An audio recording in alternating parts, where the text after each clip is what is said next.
Bien, algo muy importante es que la enfermedad cardiovascular es la primera causa de muerte en paciente con enfermedad renal crónica. Por lo tanto, en las reiteradas consultas es muy importante que hagamos hincapié en la selección y en las recomendaciones que vimos en la clase de dislipemia.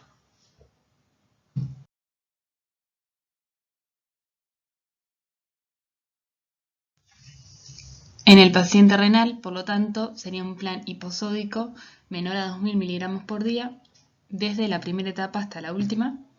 Y importante usar todas las estrategias que aprendimos en el módulo de hipertensión.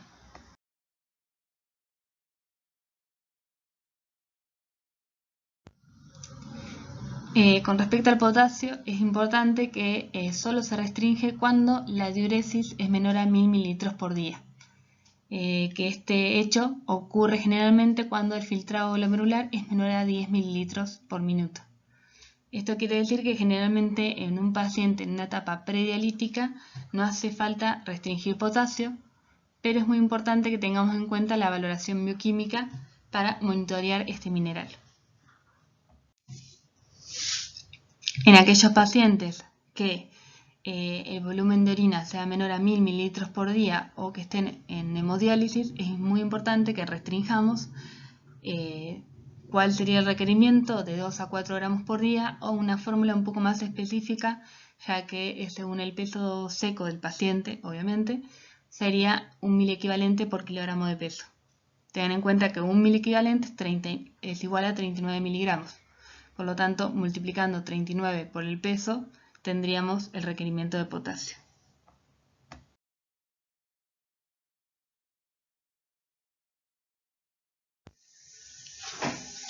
Bueno, nuevamente insisto con la importancia de conocer la composición química de los alimentos, sí es nuestra herramienta. Y como podemos ver en la tabla, la banana no es la única fruta rica en potasio, ¿sí? Quiero destacar también la importancia de la cele y la espinaca, dos verduras que si se consumen cocidas reducen en la cantidad y por lo tanto el potasio se concentra aún más. En relación al potasio, tener en cuenta que el remojo previo y la cocción disminuye el contenido en un 30 o un 40% ya que es hidrosoluble. Por otro lado, la tabla de composición química está expresada cada 100 gramos de alimento y tener en cuenta que hay veces que la porción es menor. Por ejemplo, se me ocurre la lechuga, 50 gramos, 30 gramos. Y en tercer lugar, tener en cuenta que el grupo de las legumbres, que al remojarlo y al cocinarlo por hervor, perdemos un 30 o un 40% de su contenido y luego al absorber agua aumenta su volumen, lo duplica. Por lo tanto, es importante calcular la cantidad de potasio en cocido por porción.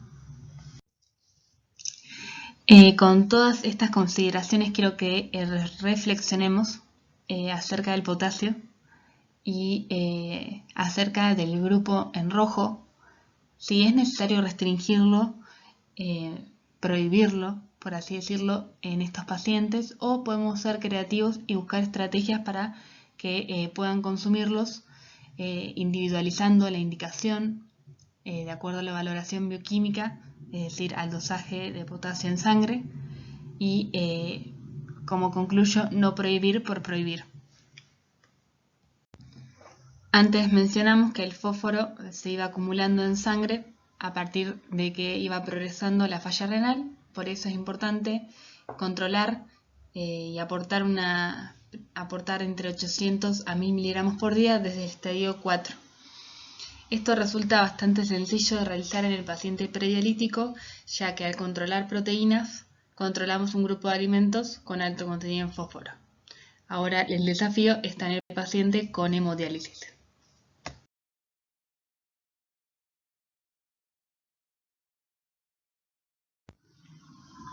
El fósforo propio de los alimentos, el fósforo orgánico, se absorbe hasta un 60%.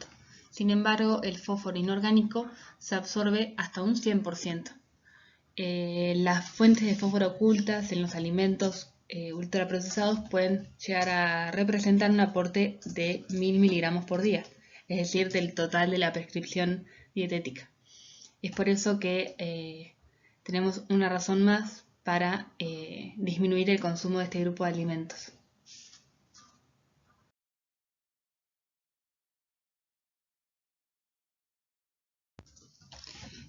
Como antes les mencioné, es un desafío en el paciente en hemodiálisis con su requerimiento proteico aumentado tratar de controlar el fósforo. Por lo tanto, las guías KDIGO lo que proponen es utilizar una relación fósforo-proteína, es decir, utilizar aquellos alimentos que tengan menor cantidad de fósforo por gramo de proteína. Y recomienda la relación de hasta 12 miligramos fósforo por gramo de proteína.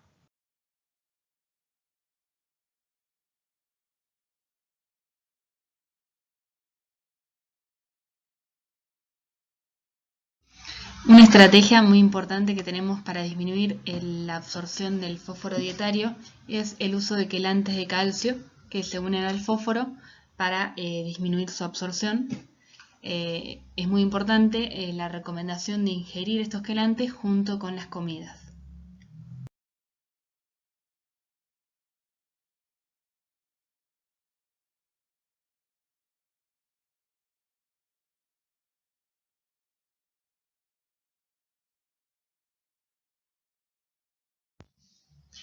El control de la ingesta de líquidos se debe hacer en el paciente que se encuentra en hemodiálisis. Es muy importante para el control de la presión arterial, el control también del aumento de peso interdialítico. Y el requerimiento se determina por la diuresis de cada paciente más 500 mililitros. Ten en cuenta que hay pacientes que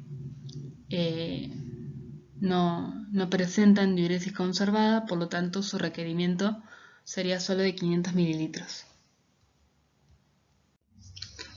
Esta recomendación del control de líquidos es una de las más difíciles de lograr. Es muy importante mantener un plan de alimentación hiposódico para poder controlar la sed y tratar de mantener el aumento de peso interdialítico menor a 4 a 4,5% del peso seco del paciente. Si el paciente trae un aumento de peso mayor, tiene mayor riesgo de complicaciones durante la diálisis, con riesgo de hipotensión, de calambres, náuseas, cefaleas y edema agudo de pulmón.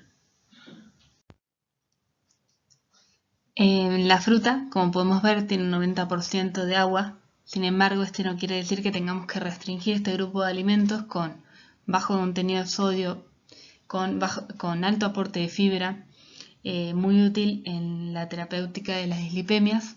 Lo importante es controlar la cantidad y muy importante recomendar cómo prepararla, ¿sí? Evitar los licuados, los jugos. Y bueno, también restringir, tener en cuenta que como aporte de líquidos tenemos las infusiones y alimentos que a temperatura ambiente son líquidos, por ejemplo la gelatina o el helado.